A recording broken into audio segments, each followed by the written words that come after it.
Hello and welcome back to Simply Biology. In today's video we're going to be talking about enzymes.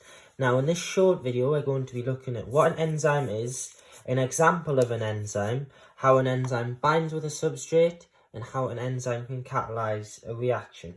So without further ado, let's get started. So an enzyme is known as a biological catalyst. A catalyst is something that speeds up the rate of reaction without taking place in that reaction or without being used up. So what an enzyme does is it lowers what's known as the activation energy. So those of you who have studied chemistry will know that the activation energy is the minimum amount of energy required for a successful collision to occur. Now, what an enzyme does is it lowers this activation energy, providing an additional pathway for the reaction to take place. And therefore, the reactions of the body can take place at internal body temperature, which is 37.2 degrees Celsius. So, enzymes are proteins made from amino acids. So like we said in previous videos, amino acids are the monomers, which join together to make up proteins, which are the polymers. Those proteins can then fold in a specific shape and form substances like enzymes. They can also form hormones, carrier proteins, channel proteins, anything. Proteins basically make up everything in the body, more or less. And enzymes are one of those substances that proteins can fold themselves into. An enzyme has a specifically shaped active site. The enzyme active site is the component of the enzyme that is a specific shape to the substrate, because this part of the enzyme binds to the substrate molecule. It's only between 3 and 12 amino acids, and it has a very, very specific shape. Therefore, it can only bind to 1, maybe 2 substrate molecules, and therefore it's known as highly specific. An enzyme with a different shaped active site to the substrate cannot react and cannot bind to that substrate. It can only bind to substrates that have a complementary shape to its active site.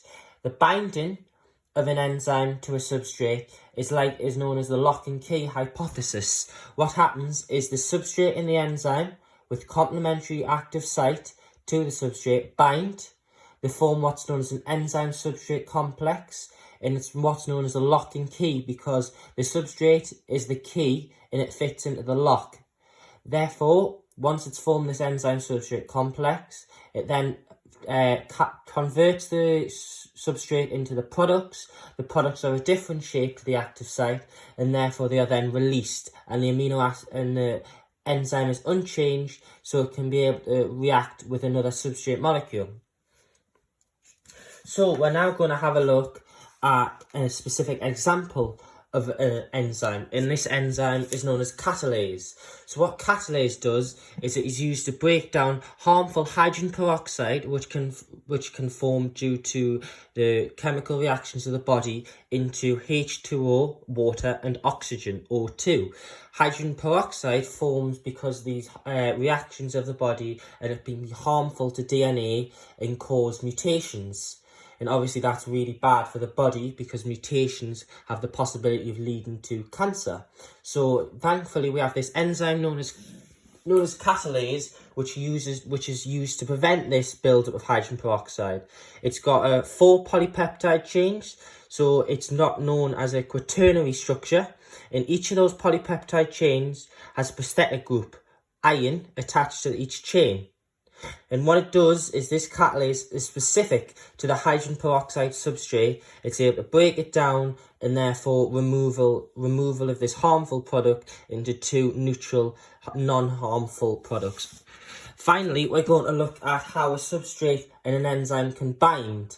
So like I said before, it's the lock and key hypothesis, but it's a little bit more complex. So what happens is a substrate and the enzyme have to collide successfully at the correct orientation and with a sufficient energy.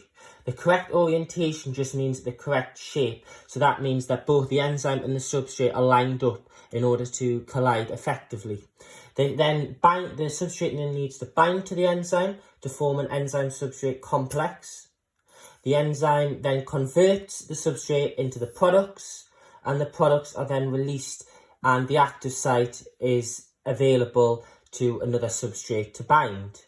Well, thank you for listening to this video, and I hope you found it very informative on the function of enzymes, and now you realise how important proteins are to the body. Thank you so much for watching this video. Goodbye.